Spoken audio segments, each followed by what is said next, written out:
Jeff, your goal and causes matter. Your goal and causes matter. Jeff.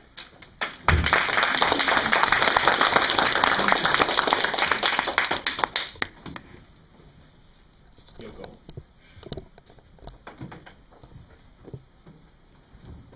By the time Christopher Columbus was born, people already knew that the world is not a sphere. The world was a sphere. Sorry, that it was not flat. And that life actually exists beyond Europe. But yet, he was the only one who said, let's go to the other side. You have a guy named Thomas Edison, you've all heard of him. He tried 3,000 times to create a light bulb. Then you have a young man called Bill Gates. He said that computers should be personal, while Steve Jobs said it should be simple. A young Mark Zuckerberg, less than 10 years ago, figuratively speaking, posted on our cognitive wall that the world is smaller than you think. Why am I telling you about these historical pioneers?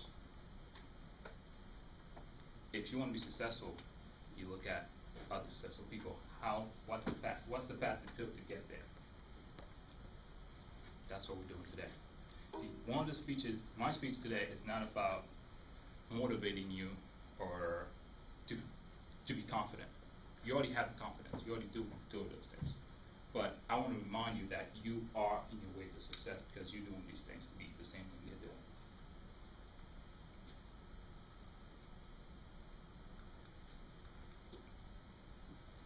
Isaac Newton tells us we need to stay in motion. A body in motion tends to stay in motion.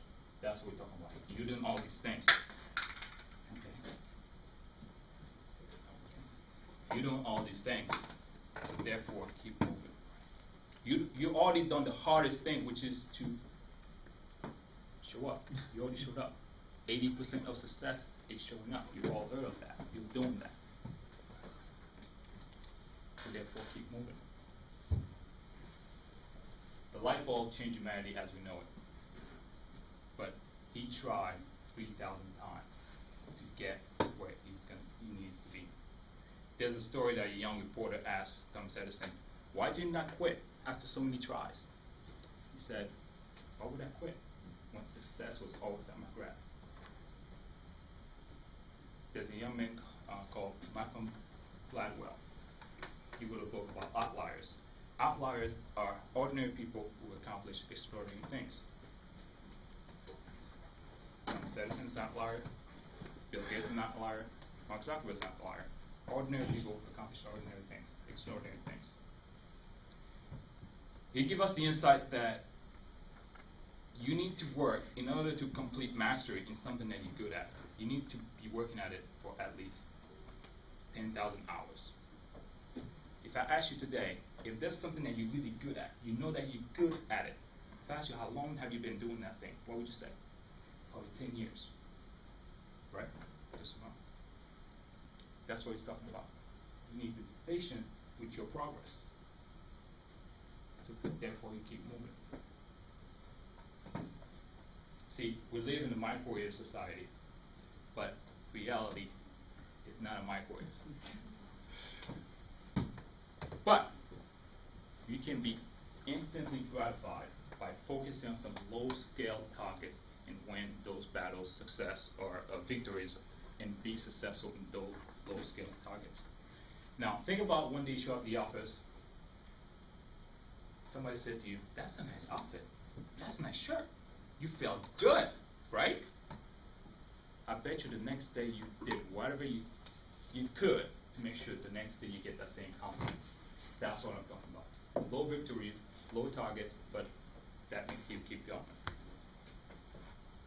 You got an A in college. The next assignment, you make sure you got another A. Therefore, you keep going. By partitioning your goal into some small targets, you accomplish your ultimate goal. That's what we want to talk about today. Now,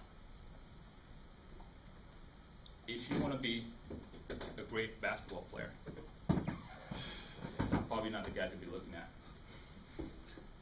But Michael Jordan might be a great example. Right? We talk about Christopher Columbus, Thomas Edison, Bill Gates, Steve Jobs, Mark Zuckerberg.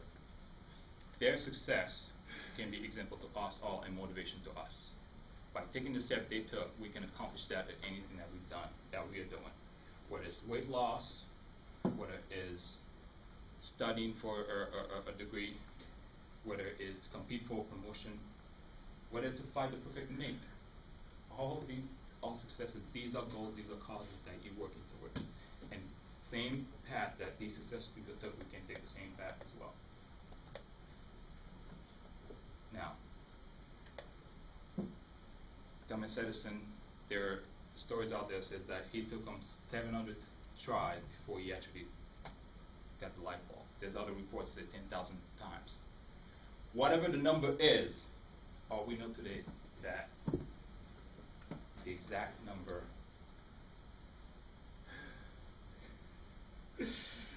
all we know is he took the same amount of time not to get that light bulb, not to fail. Thank you.